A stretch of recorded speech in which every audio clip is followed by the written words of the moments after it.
بسم الله الرحمن الرحيم ربي اشرح لي صدري ويسر لي أمري واحلل عقدة من لساني يفقه قولي عرب لaba qodob oo xasaasi ah inaan shacabka Soomaaliyeed waqti kooban inaan la wadaago ayaan rabaa waxa igu daran qorshaha halista ah ee Xasan Sheekh Maxamuud u degsanaa oo aan ogaanay danta uu ka lahaa ciidamadii aadistoodii hadduu ilaahay ku roon yahay ee joogay waddanka Eritrea maanta waxaan rabaa inaan xog xasaasi ah idinla wadaago dhammaan ciidamada xoogga dalka Soomaaliyeed meel walba dunida daafeed aad ka joogtaan gaar ahaan kuwa la soo wado iyo qorshaha Xasan lagula dardaarbay qorshaha Xasan u degsan sida uu rabo Xasan sida uu rabo inuu ka yeelo ciidankaas isaga barnaamijkan shargaray dhammaantiini barnaamijkan online ka shargaray all hal mar shart ku dhufta oo gaarsiin wadda Soomaaliyeed حساسي أول وأرين رنتي آذن هينين آذن أوجين أو أنا نوغان كرين كوا سوشيال ميديا كجيرو إنتو لي بدن ما أوغان كرين حكتان وحك حساسية وحك كاما قوة وحك دنوعة عيدا كان هديرتان حسن شيخ محمود ودوني قولوا كلا بعضهم كهالي دون وحوايا وأقول بنا صهر مريان ربو بوصاص ما توحي كداعي $130 sida dadka reer Puntland ay sheegeen $130 ayaa maanta waxa ku naf weyday dad dhan 7 wiil oo dhalinyaro ah ee Soomaaliyeed waxa ku barakacay ku dhawaad 200 oo qoys ee Soomaaliyeed waxa dhaawac ah ku dhawaad 28 askari ama 28 qof oo shacab iyo ciidan isugu jiro waa $130 waaye oo hadduu ilaahay ku roon yahay 18 kartoon oo min $7 ah ayaa boqortooyadii Soomaaliyeed ee maamulkii boqortooyada ahaa ee Puntland la dhihi jiray ee abaartu gashay abaar baabi'isay hoggaan xumo ku dhacday cadaalad darro ku sifoobay corruption ku sifoobay xaq darro ku heshiiyey doorashada Soomaaliyeed baabi'iyay wadajirka ummadda Soomaaliyeed baabi'iyay oo maamulka Aranjan rag la yiraahdo maanta in la isku laayo $130 ku dhamaadaan waa ayaan darro waa nasiib darro waa wax laga xumaado waa wax aanan runtii ummadda Soomaaliyeed aan wanaag u ahayn haddaba arrintaas ayada waxa kala qayb qaadan doonaa walaalkay hiil qaran oo saacadan aan malaynayo anigoon update garaynin anigoon wicin inuu saacadan update yahay xogihii u dambeeyay insha Allah taala qaabka arrintu ay u dhacday insha Allah taala inaan idin la wadaago saaka boosaaso wixii ka dhacay waa wax runtii ummadda Soomaaliyeed ay la yaabtay way Puntland lacag fara badan baa soo galo sida koonfur galbeed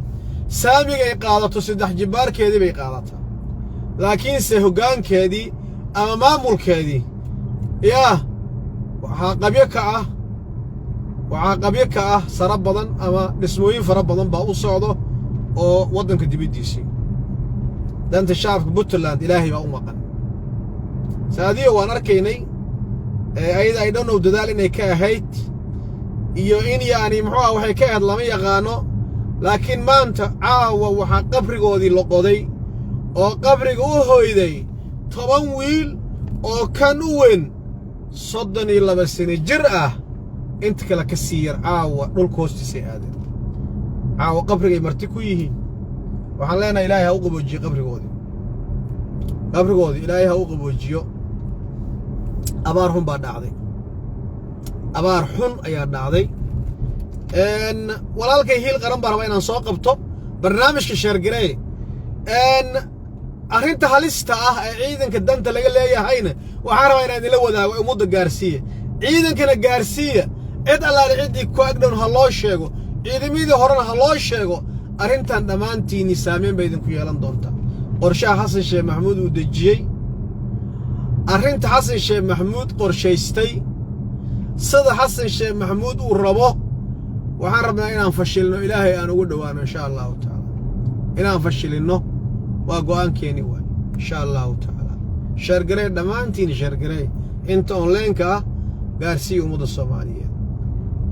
haddaba insha allahu tacaala aan soo qabto walaalkay hiil qaran $130 baa 7 neef loo waayay maanta ee puntland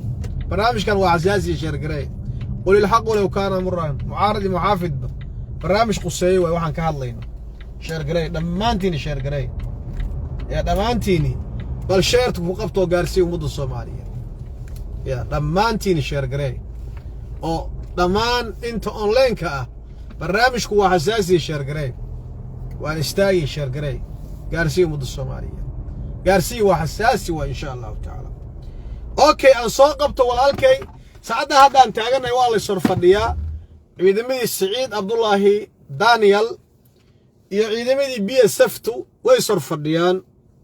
biyo saftu shacabkii Puntland maamulka dani baabi'iyay cunaqabateenta saaray alaqala inay u gargaaraan waxaan macna lahayn ba saadiyo Frimbi gudoomiye ku-xigeenka baarlamaanka Soomaaliyeed saadi Frimbi u soo qaaday saadi Frimbi oo aan anaga ku ogeyn wax dhaqan wanaagsan aan lahayn sharaf iyo karaamo aan ku ogeyn ayaa maanta iyo Khadiija diiriye inta Israa'iil ba waxay qaadeen 18 kartoon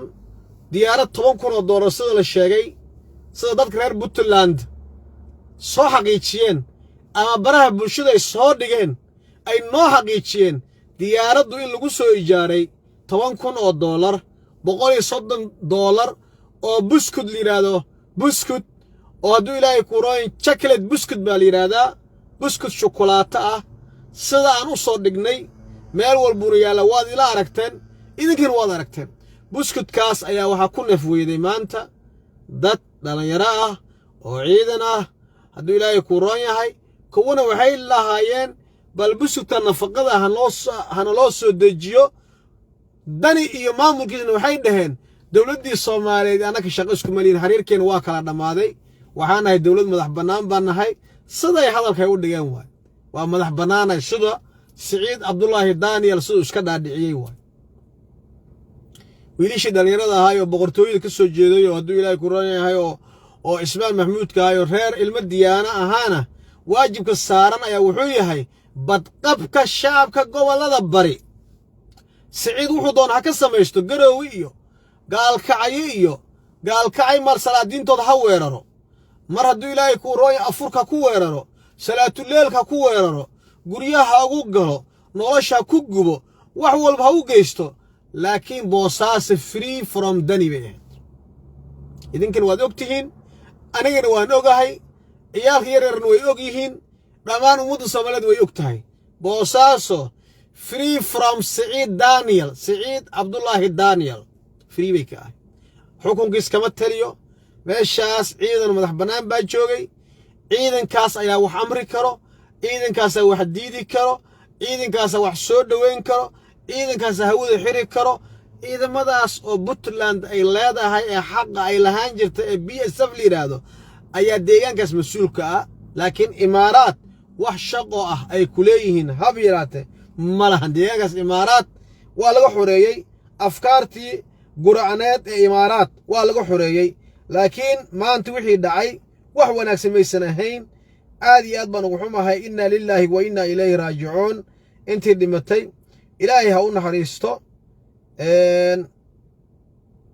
waxaan rabaa inaan saaxiibkay hiil qaran soo qabto hiil qaran oo telefoon ku soo dhici doono waa gurmud qaran ee qabo insha Allah ta'ala hiil qaranow taw online yahay gudoomiyaha hiil qaran saaxiibkay qaaliga ah oo runtii mar walba goboladaas asaga naga xigo asaga mar walba goboladaas mas'uulka ah asaga xogihii u dambeeyna la wadaago gudoomiye hiil qaran waa gurmud qaran qabo telefoonka dhacayo waa gurmud qaran waay barnaamijka qabo qof walba telefoon Soomaali hadii laga waco wuxuu isleeyahay lacag baa laga rabaa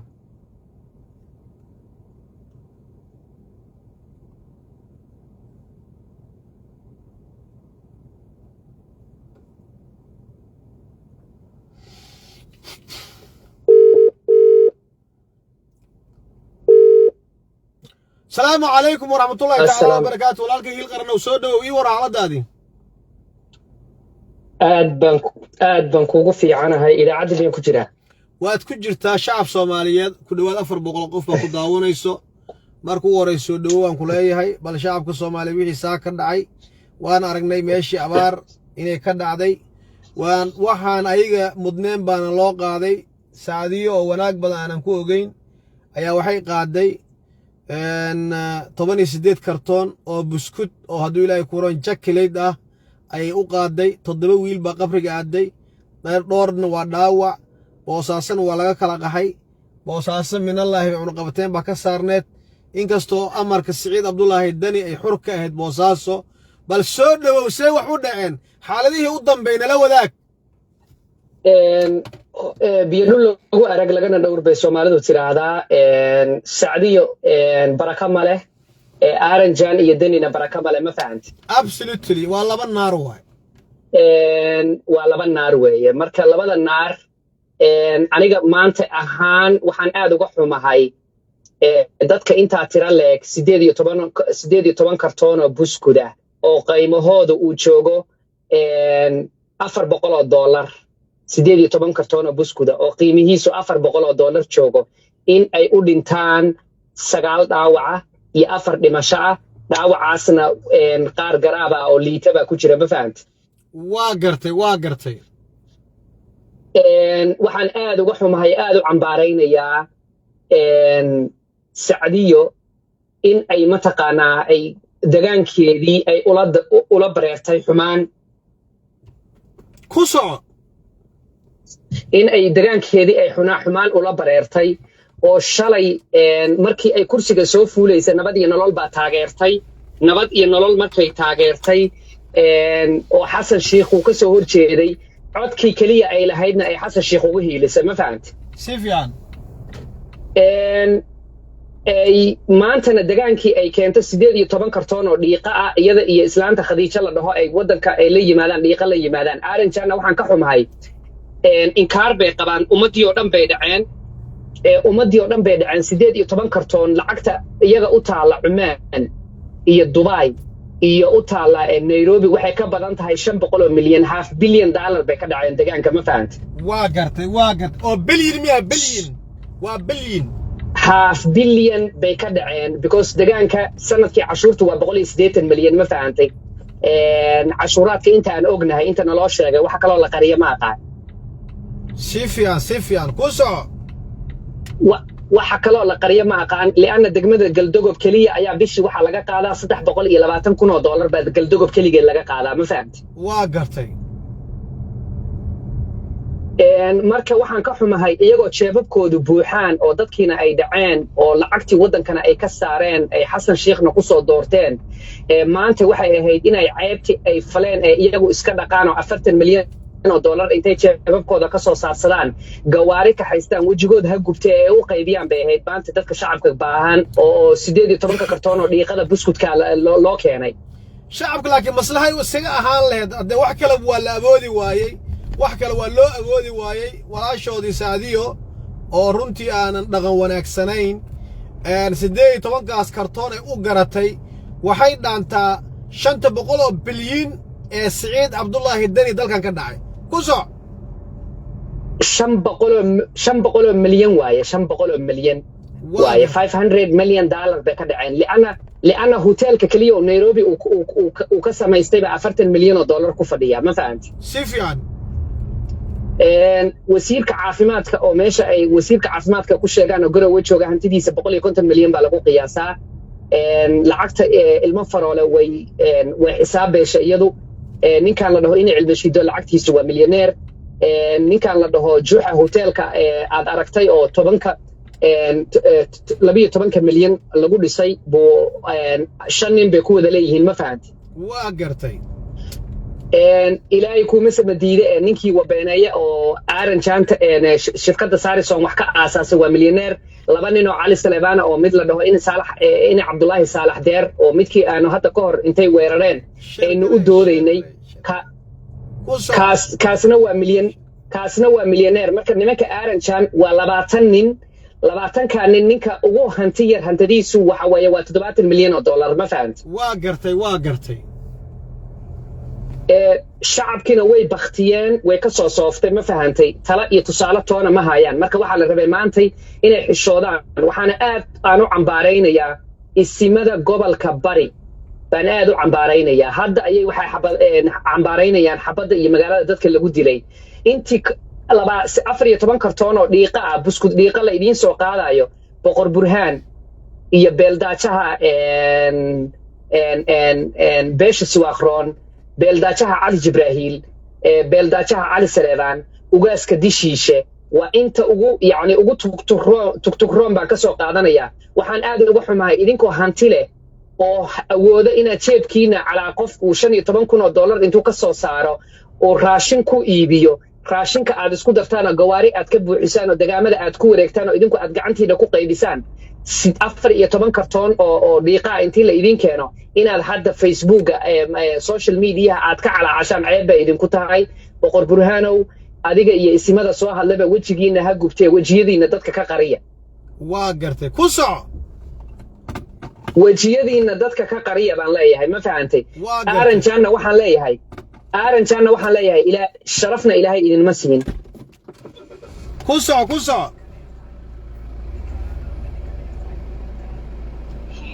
maamulkan waa la idinku soo shaqaystay gooyaaso uu xasan sheekh intuu soo isticmaalay oo intuu idinku faraxashtay uu farxalkiini banaanka fahantay ku soco dushiinu ku kor farxashtay marka maanta haddaad nasabnimo yar ee idinku jirto ama dadnimo ama diin ama dhaqan ama wax uun aad leedihiin lacagtiina waa buuxdaa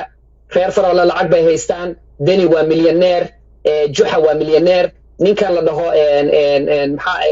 wasiirkii maaliyadda kee u bixiyeen oo dhahayay dhashiikaanu ku foorarin karnaa magaalada garowe guri baan u weerari karnaa waa milyaneer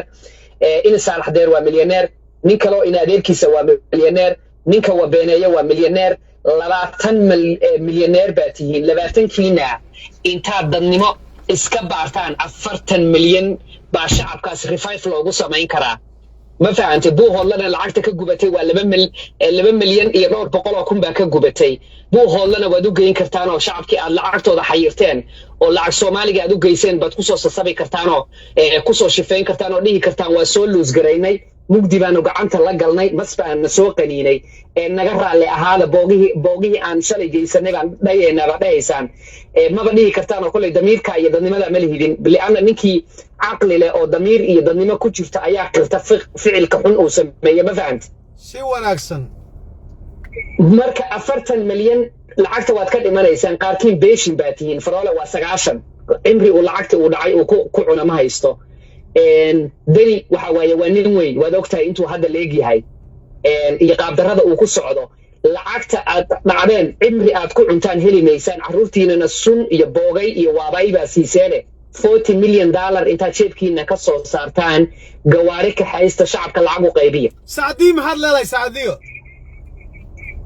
sacdiya waxaan leeyahay sacdiya hortii meeshan Puntland iyada enemy isku waad arkaysaa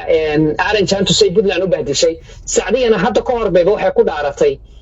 Puntland in sagxadda la soo salaaxo ay ka bilowdo iyada sagxadda haddii la soo salaaxo maanta war qaawan baan sheegayaa sacdiyo degmo iyada reerkeedu ay ku magacaaban yihiin ma jirto ma fahantay si wanaagsan hal degmo beesha hal degmo ay ku magacaaban yihiin ma jirto dadka wax la qabtaa la degtaa marka doonidaas waxay tiri in meesha sagxadda la soo salaaxo eber la soo salaaxo ayaa ila fiican bay tiri marka waxayna hadda iska dhiibtay ururka USC ba iska dhiibtay ma fahantay USC-na ma noqon karto USC mana u soo dagaalamin mana taqaano degaanna uma laha garaweyna ka timi ma fahantay USC ballan ma gashay qof islaam oo ballan gala ballanna ma gasho anigaana abtigeeda sacdiyo waxaan u sheegayaa Puntland daaya wiirada deeqda ee biyo daaqsin baa bixi waa la doogiyay yaan la dacaroon Puntland haddaad jeceshahay iyo haddaad neceb tahayba way noolaanaysaa Puntland 18 kartoon oo buskud dhiiqaana uma aadan keenteen waxaan xishoonayn oo xayo lahayn oo idaab lahayn oo anshax lahayn baa tahay baan leenahay ma fahantay waa gartay arrintan sax haddii aad isleedahayna dadku ha qaxaano dadku qaximayaan wayna joogayaan beesha Maher Ismaaciilna waxaan leenahay naagta wala shaqada wareegaysa inaan naga qabsataan baan idinka codsanaynaa annaga wakiil nagama aha annaga wakiil nagama waa baaqaygi annaga wakiil nagama aha ma aanan wakiilan buskud noo keen ma aanan dhihin buskud dhiiqo oo 18 kartoona waxaana ka daran 18 kartoon waxa lagu soo kireeyay diyaaradda $17,000 helicopter lagu soo kireeyay 17,000 buskud $420 wax ka yar joogaba waxa lagu soo kireeyay diyaarad $17,000 joogta waa gartay arintaas ma isleedahay lacag baa lagu dilinayo oo Puntland raashin geynay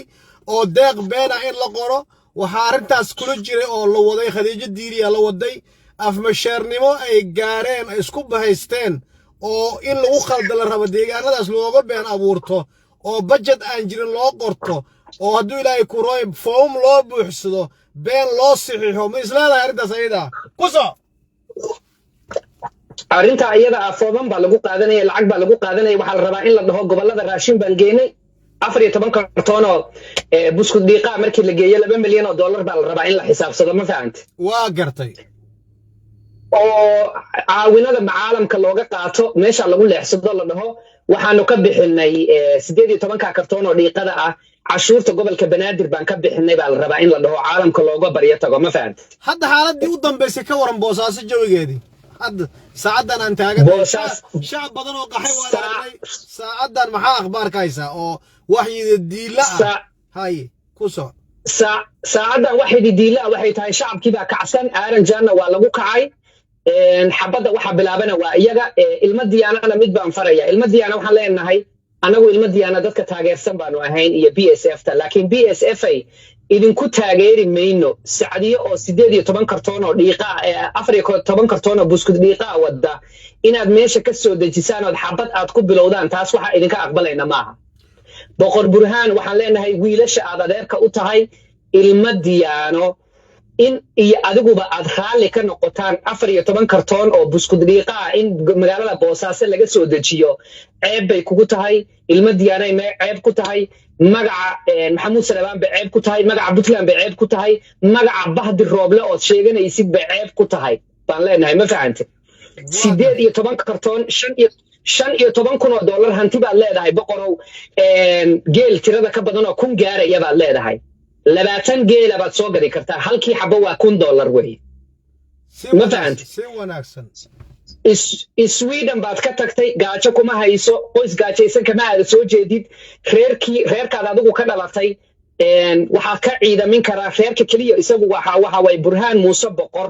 reer boqorka hadaan Ilaahay aanan been u sheegin 3,000 oo wiil oo ciidan ah ka ciidamin karta ma fahanti asima Sweden jaw jiri boqor Burhaan waagi hore Stockholm buu ka guuray magaaladaadu deganaa waa gartay magaaladaadu deganaa ma fahantay waliba xaafad adiga kugu dhow uu deganaa marka waxaan dhiiqo ina wiilasha aad adeerka u tahay ay dadka ku xabadeeyaan aaran jaana awalna dadka uma tureenin oo masiibo Ilaahay dadka u soo diray buu ahaa ceeb bay kugu tahay aaran jaana waa inaad cambaaraysid wiilashaasna waa inaad dadkii dhintana waxa waaya wiilashaas iyo aaran jaana ba Ilaahay madaxooda ka weelay dadka magtooda waa inay bixiyaan saacadiyo ma soo laabatay Boosaasay geysteen xagee jirta saacadiyo inay soo laabatay baan u malaynayaa ma fahanti arintaas soo xaqiiji dhinaca kale waad la socotaa sanadkan aakhir beel baa dhacay adduunyo beel baa dhacay Xasan Sheekh Maxamuud wixii ku dhacay iyo tiimkan xaraash qaran la baxay isbahaysigii midowga murashaxiinta sheegtay raggii qaraabada ahaa wixii yaani muxuu ahaa dhibaato ah iyo qarannimada Soomaaliyeed ee sumcad darro iyo wixii ku dhacay maanta ciidankii yaani muxuu waa dhintay ku hayeen Xasan Sheekh Maxamuud elitari buu joogaa isaga fooga dictatornimo ku tilmaamay arintaas maxaad ku dari lahayd bal arintaas wax ka dheh waxa Soomaalidu waxay tiraahdaa ceebtuba ninkii garan bay dhigtaa ma fahanti ahay saas way ceebtuba ninkii garan bay dhigtaa Xasan Sheekh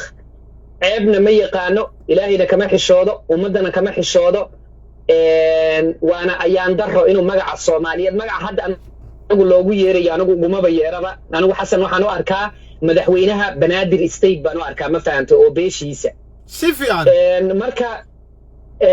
kooxda Banaadir State waxaan leeyahay Mahad Salaad iyo isaga iyo Cabdiraxmaan Cabdishakuur iyo Odawaa iyo fiqi sagaashan iyo kow kooxdaas oo dhan waxaan leeyahay dee Soomaali aragtay barqaana la arkay ma fahamta xalaal barqaa la quutaa baa la yiri barqacad qaraar baa la arkay ceebtoodii ciidamadii wuxuu yiri way dhinteen oo weliba ciidamadaasi percentage ahaan markii loo qaybiyo reer koonfur galbeed bay ugu badan yihiin ma fahamta سيفيان marka waa xooga waa Chinese-ka laga faa'iido oo aan iyagu kala faa'iideysan weeye koonfur galbeedna waa u galaya ma fahamta markaan Xasan Sheikh dhameeyo nimankan marka waxaan leeyahay way ceeboobeen ummadiina waa la arkay waana loo jeedaa Xasan Sheikh hadduu aqli leeyahay public intuu soo istaago oo sharaf iyo karaamo sida aan Aaranjan u waaninaya waa shakhsi Soomaaliyeed intuu public soo istaago hadhaho mudana madaxweyne Farmaajo iga raalle ahow dembigii aan ka geystay shacabka Soomaaliyeed dembigii aan ka geystay iyo beentii aan sheegayay iyo qabyaaladii aan ku hadlayay oo campaign-ka aan ku galana hala iga raalle ahaado maanta taasay waajibkiisu tahay laakiin hadduu dhaaninkii ninkii ugu horeeyo taageera noqon doona kelmadaas haddii afkiisa ka soo baxo public uu ku yiraahdo macnaha kelmadaasi haddii afkiisa ay ka soo yeerto bilaa shuruud baan ku taageeraynaa absolutely laakiin geesinimadaas ma laha waa sheekadii waxa waaye nabiga adeerkiisa oo kala waay ma garatay yaa diinta inay sax tahay waan ogahay laakiin reer bani Haashim iyo reer Abdi Mudallib inay u sheekaystaano yaa muxuu yiri Allahu akbar baan ka yaabayaa buu yiri marka tawxiidka qabsan maaya buu yiri gabdhaha Quraysheed igu qoslimayaan buu yiri anigoo dhintay ma fahamta si wanaagsan marka Xasan hadduu sharaf leeyahay intuu halkaas soo istaago public apology ha bixiyo ma fahamta afis good iyo apologize good raaligelin good ha bixiyo ma fahamta haddii innaba damiir ay ku jirto oo shakhsi ummadan rajo kale oo Soomaaliyeed hadduu yahay haddii kale afarta sano ha ku dhameeyo oo yani muxuu ahaa qolo walba gobolkeeda ha difaacato marka waxaan u gelayaa koonfur galbeed baan u gelayaa ku soco koonfur galbeed waa majority-ga koonfurta Soomaaliya Sifyaan dhulkaana meel ayan warnayn koonfurta Soomaaliyana ma laha Sifyaan dhul barwaaqaana Ilaahay waa magansiiyey saas waaye laakiin waxay noqdeen dad aan isku kalsoonayn oo dhalashadoodii iyo meeshay ka yimaadeen iyo isaaqada Ilaahay siiyey iyo kitaabka Quraanka Ilaahay baray midnaba aan ku kalsoonayn bay noqdeen waa gartay 80 jirkoodii ku soco ajaa'ib 80 jir la dhaho aadan madoobe Sifyaan isagoo digil iyo midifla waa loo dhashaa lagama dhasho Sifyaan waa dhalasho waa abtir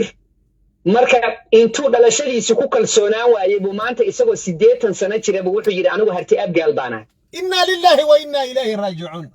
waa gartay harti abgaal ayagii baaba boos kala waayay karaama isu yeelayo Ali Maxamed Geedi oo Soomaaliya oo sharaf badan ayaa Nairobi waxa ku xidhay nin baraxley ka yimid